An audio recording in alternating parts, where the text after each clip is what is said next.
The President of Court of Appeal, Justice Monica Dongben Mensem, on Monday disclosed that the court delivered a total of 7,295 judgments and rulings on 3,665 motions in the 2022-2023 legal year alone. Justice Dongben Mensem made the disclosure at the commencement of the 2023-2024 legal year held at the headquarters of the court. She recalled that a total of 98 panels were constituted to hear election petitions across the country to handle a total of 1,209 petitions that were filed against the 2023 elections. Correspondent Kule Ojo reports that among the petitions, she said 5 were filed at the Presidential Election Petition Court and have been concluded, while some of the 147 filed at the Senatorial Election Tribunal have been delivered, and 417 petitions from the House of Representatives elections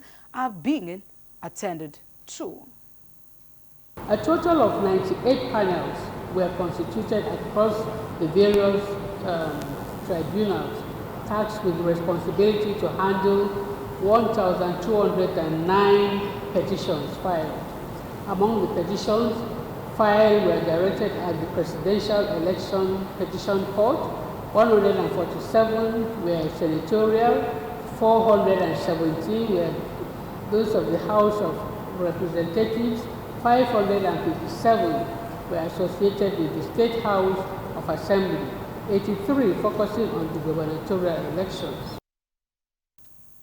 In their separate remarks, a former Attorney General of the Federation AGF and Minister of Justice, Kanu Agabi-San, and the current Attorney General and Minister of Justice, Lateef Fagbemi-San, said Nigeria's continued survival greatly depends on the transparency of judicial officials in the discharge of their judicial functions. Agabi, a senior advocate of Nigeria, then pleaded with judges and justices not to lose confidence and principles in themselves, no matter the challenges. On his part, the AGF and Minister of Justice, Prince Lateef Fagbemi, said President Bola Tinubu's administration will address the issue of shortage of justices at the Court of Appeal and the Supreme Court.